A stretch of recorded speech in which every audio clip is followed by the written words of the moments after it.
कपड़े धोने वाली बहू। शादी के पहले से ही विभा को कपड़े धोने का बड़ा शौक था। कभी नल के नीचे तो कभी तालाब के पास। अरे मेरी नीली वाली लुंगी नहीं दिख रही है। विभा की अम्मा, कहाँ रखी है लुंगी? अरे वो तो विभा ने परसों ही धोकर रखी थी आपकी अलमारी में, देखो वहीं होगी। वो ना मैंने आज धो दी, मुझे लगा कि गंदी हो गई होगी। अरे कैसे गंदी हो गई थी? उसे तो मैंने पहना भी नहीं। हे भगवान, इस लड़की के कपड़े धोने की आदत से परेशान हो गया हूँ मैं। जितना तो घर में राशन नहीं आता, उससे कहीं ज्यादा डिटर्जेंट पाउडर का खर्चा है। इसकी शादी करवा दो, शादी जाए अपने घर में ही करे काम, फिर चाहे घर के कपड़े धोने हो या पूरे गांव के। हाँ ठीक बोल रही हूँ, देखता हूँ मैं कोई लड़का। वो दिन भी आ जाता है जब विभा को देखने लड़के वाले आ जाते हैं। लड़की मुझे अच्छी लगी।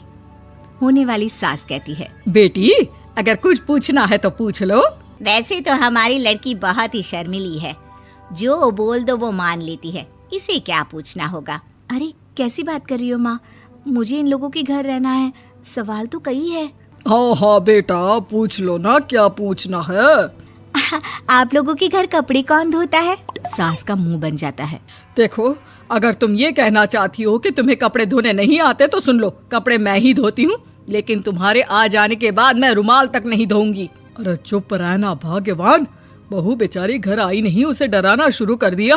वो क्या है ना बिटिया, अभी तक तो ये कल्लू की माँ ही धोती थी, लेकिन अब तुम्हारे पापा तो दहेज में वॉशिंग मशीन देंगे ही। तभी विभा की माँ बोल पड़ती है, सवाल भी पूछा तो क्या। वैसे भाई साहब, मशीन की तो फिर भी कपड़े धोने की कैपेसिटी होती है। मतलब जो बिटिया दे रहे हैं ना विभा, इसे कपड़े धोने का बहुत शौक है। ये आप लोगों के क्या, आस पड़ोस गांव मोहल्ले सबके कपड़े धो दे और उफ तक ना करे। बाहर देखा नहीं आपने कितने कपड़े सूख रहे हैं? सब हमारी बिटिया ने ही तो धोए हैं। बस भी करो ना माँ, शर्म आ रही इतनी तारीफ सुनकर। और तो और एक दाग निकाल कर दिखाओ तो मान जाओ। हाँ अच्छा, माफ करना बेटा, मैंने गलत समझा।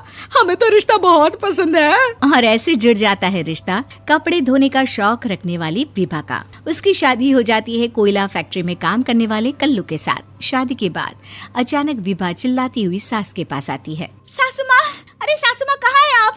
ये तो धोखा है, धोखा दिया आप लोगों ने मुझे। इसे ससुर के चक्कर के बारे में पता चल गया। अरे तो उसमें तुझे क्यों धोखा मिला है? अरे नल में पानी नहीं आता, कपड़े कैसे कब धुलेंगे? अच्छा, तू पानी नहीं आ रहा उसकी बात कर रही है। तो आपने क्या सोचा? कुछ नहीं। अच्छा, तेरी माँ ने कहा था कि कपड़े धोने का शौक है तुझे, याद आया मुझे। शौक बोलकर कपड़े धोने वाले मेरे जुनून को कम ना आके सासू माँ, कपड़ा धोना मेरा गुरूर है। तभी पति भी वहाँ आ जाता है। अभी मैंने इसे सनी देओल की फिल्म दिखाई है, उसी के डायलॉग मार रही है माँ। अच्छा सुन, साफ साफ बता रही हूँ, पानी सुबह 4 से 6 और शाम को 10 से 12 आता है, समझी? विभा टाइमिंग सुनकर हैरान हो जाती है। ये क्या भूतों का मोहल्ला है? सुबह 4 बजे उठकर कौन कपड़े धोता है? 4 बजे टंकी में पानी जाता है, फिर सारा दिन धोना ना, किसने मना किया? अरे कैसी बात कर रही हैं? 200 लीटर की टंकी में कितने कपड़े धो लूंगी मैं? सुबह ही उठ जाऊंगी मैं। अब क्या था, विभा सुबह 4 से लेकर रात के 12 बजे तक कपड़े ही धोती रहती। एक रोज सास पड़ोस से निकलकर कहीं जा रही होती है कि साथ वाली कहती है, हाँ कल्लू की माँ, जरा ये बताओ कि 2 साड़ी है, 2 ब्लाउज और एक पेटीकोट और एक नाड़े वाला लंबा कच्छा। हाँ तो? अरे तो क्या, कितना लोगी धुलाई ये बताओ। धोबन दिख रहे हैं हम क्या? हमारे पति सरकारी नौकरी से अभी रिटायर हुए हैं और बेटा सुपरवाइजर है कोयला फैक्ट्री में। धोबन समझ रखा है हमें?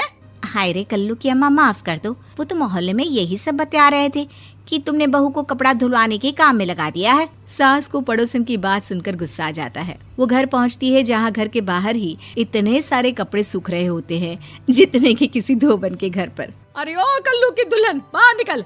माँ जी यहीं आ जाओ, बाथरूम में चादर धो रहे हैं हम। अरे अभी हम धोते हैं, तुमको बाहर निकलो। ये आस पड़ोस वाले बोल रहे हैं कि हम बहू से कपड़े धुलवा कर उसे कपड़ा धोने वाली बना दिए हैं।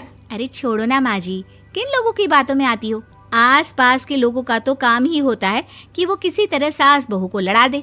बहू सारे घर के कपड़े धोती है, ये क्या कम है? बोलिए।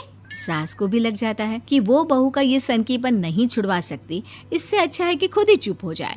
एक रोज सास और बहू मंदिर जाते हैं, जहाँ सास की साड़ी वहाँ खड़ी भीख मांगने वाली से मिलती है। माँ जी क्या बात है, आपकी साड़ी उस भिखारन से कितनी मिल रही है ना? हाँ हाँ देखो तो, दोनों की साड़ी मिल रही है। क्या बात है कल्लू की अम्मा, तुम खुद को तो अफसर की बीवी बताती हो और ऐसी सिंपल सी प्लेन साड़ी पहनकर घूमती हो। सिंपल और प्लेन नहीं है ये साड़ी। तो क्या सोने के धागे से फूल बने हैं? कुछ भी सासू माँ, कुछ भी। हाँ बने थे इस साड़ी में सोने के धागे से फूल। मेरे पति लेकर आए थे मद्रास से स्पेशली मेरे लिए 10,000 की। ताहे भाई साहब इस भिखारन के लिए भी सेम टू सेम साड़ी लेकर आए होंगे 10,000 की। सास उस वक्त तो कुछ नहीं कहती, लेकिन बहू के साथ घर आती है और अलमारी से एल्बम निकाल कर लाती है। ये साड़ी देख रही है, ये वही साड़ी है जिसे मैंने अभी पहना था। इस साड़ी में ये जो चमकदार फूल दिख रहे हैं ना, ये सोने के धागों से काढ़े गए हैं। लेकिन तू लोकल वॉशिंग मशीन ब्रश से घिस घिस कर सारे फूलों को निकाल कर साड़ी प्लेन कर दी।